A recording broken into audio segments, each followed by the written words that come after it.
What if I told you, over 1,000 years ago, hospitals existed where treatment was completely free, not just for the rich, but for everyone? In the Islamic Golden Age, Muslim scholars built hospitals called Bimaristans. These were not ordinary places. They were organized, clean, and advanced. Patients were treated with care, not based on wealth, but based on need. Doctors worked day and night, studying medicine, writing books, and helping people. They used knowledge, observation, and compassion. At a time when much of the world lacked proper health care, these hospitals were leading the way. Patients were given proper diagnosis, medicine, and a place to rest. And they were treated with dignity, because in Islam, caring for others is an act of worship. But this was only the beginning.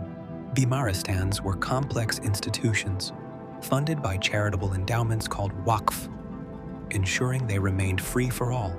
They had separate wards for internal medicine, surgery, orthopedics, and even mental illnesses, which were treated with compassion, not stigma. The environment itself was part of the cure. Fountains cooled the air, and the sound of running water and music played by musicians was used to soothe the soul. They understood that healing was for the mind as well as the body. This holistic approach was revolutionary, creating a sanctuary for the sick, where every need was met without a price tag. These great hospitals were also the world's first true medical universities. Within their walls, experienced physicians like Al-Razi and Ibn Sina trained the next generation. They didn't just pass on knowledge, they pioneered the scientific method, emphasizing clinical observation and peer review. Libraries were filled with encyclopedias of medical knowledge, and attached pharmacies dispensed precise remedies. The Bimaristan was a complete ecosystem of care, research, and education. Its legacy is not just in the past. It laid the foundation for the modern hospital system we know today, a testament to a civilization that placed human well-being at the heart of its mission. But what makes this story even more powerful is what happened after treatment. When patients recovered, they were not just sent home. In an act of incredible foresight and compassion, they were given a stipend of money, enough to live on for a time, so they wouldn't have to rush back to strenuous work. They were granted the gift of a full recovery, free from the financial anxiety that so often accompanies illness. Think about the depth of that. This wasn't just health care. It was a complete system of social care, a belief that a person's well-being extended beyond the hospital walls. It was a system that honored the whole person, ensuring their care, their compassion, and their dignity were protected at every step. This was a society that understood that true healing requires peace of mind. The doctors and scholars within these walls did not work for wealth or fame. Their reward was of a higher nature. They were driven by a profound sense of duty to humanity and to God, viewing their medical practice as a form of worship, an expression of mercy. They spent their lives in the pursuit of knowledge, not for personal glory, but to alleviate the suffering of others.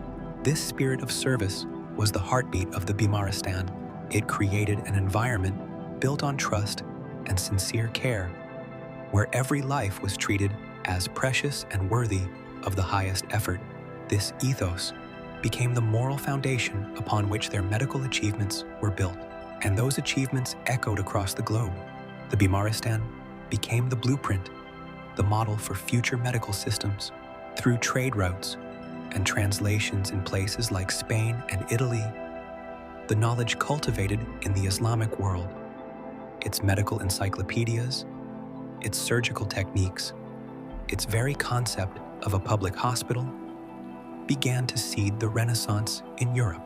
The principles of quarantine, clinical diagnosis, and a state-funded institution dedicated to healing were revolutionary ideas that would slowly transform the world.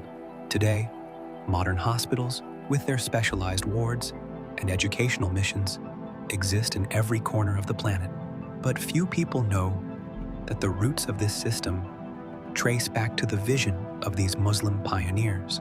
This is the enduring legacy of a great civilization, a legacy built not just on groundbreaking knowledge, but on a foundation of profound mercy, or rahmah. It reminds us that the measure of a society's progress is not just in its technological or scientific advancement, but in how it cares for its most vulnerable.